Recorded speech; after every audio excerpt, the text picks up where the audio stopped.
Hey YouTube, what is up? I made a video the other day and I was wrong in the video and I kinda gotta come clean about it. In my top 5 decks to look out for at the end of 2016, I gave the number 4 slot to Spiral, which is an upcoming TCG exclusive, and I may have been wrong. We just got a preview of the new TCG exclusive Subterror archetype from the World Championship qualifier that's happening in Pittsburgh, and boy oh boy am I excited, because back in the day one of my favorite decks was the Exiled Master of the Guard deck, and it was a flip rock deck, and now we know what Subterrors are, and they are flip rocks. It makes me so happy that this type of deck is coming back. We know 2 Subterror cards as of right now, and they are the Hidden City, which is a field spell, and its effect is, when this card is activated, you can add 1 Subterror monster from your deck to your hand. Once per turn, you can change 1 face down defense position Subterror monster you control to face up attack or defense position, which is actually pretty nice to have, to be able to flip up into face up defense position. And the other effect is, once per turn, when an opponent's monster declares an attack, you can change 1 face down defense position Subterror monster you control to face up attack or defense position, then you can negate the attack, which is actually pretty broken. You can only activate 1 the Hidden City per turn, so it's not like Cosmo Town, it's not as broken. If you pop the field spell, it'll hurt the deck a little bit.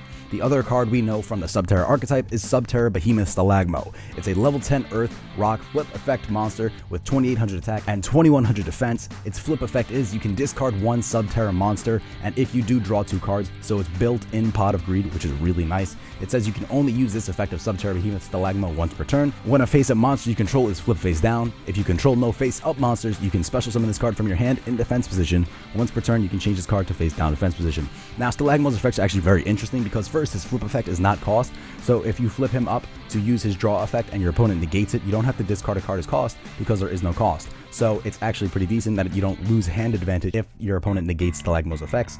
And the second thing that's interesting is his flip face down effect is not a hard once per turn either, but rather per card. So technically you could flip a card face down, special summon Stalagmo, then flip Stalagmo face down, and then special summon Stalagmo, and then flip that Stalagmo face down to special summon a 3rd Stalagmo. So you could have 3 face down Stalagmo or 2 face down Stalagmo and 1 face up Stalagmo as well. Really cool. Abilities to swarm are abound apparently. This archetype I think is going to have some interesting compatibility with Shadal's, because Shikanaga is also a level 10 Earth, Prediction Princesses, and rank 10 trains, which also come out in the Dark Illusion.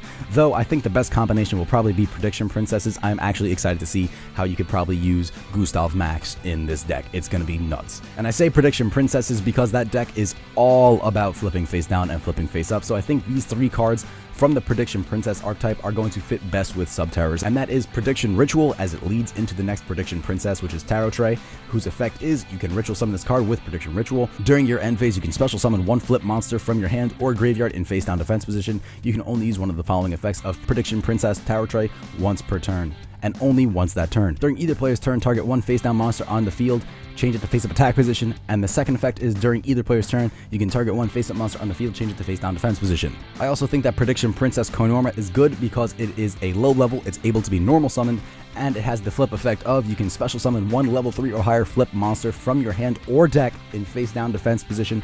Also, you cannot activate monsters' effects for the rest of the turn except Prediction Princess monsters. So it's not bad, it can lead into some defensive plays, but it does restrict the Subterror monsters at that point. But I think it's going to have some play. You're obviously going to need like 3 pre-preps of rights to just bring out Tarot Tray because it's so good. It's basically going to be what you're using to flip besides the field spell, and I think that's going to help a lot in the deck. I also think that cards like Triamid Hunter are good because his effect allows you to normal summon 1 additional time this turn if it's a rock type monster, and there's a face-up field spell active, so that actually plays really well into the Subterror archetype. And I think that the card Attack the Moon, which was meant to basically be a joke, is actually pretty good now because it's a continuous spell that lets you destroy a spell or trap anytime a rock-type monster's battle position is changed. So that's actually really, really good.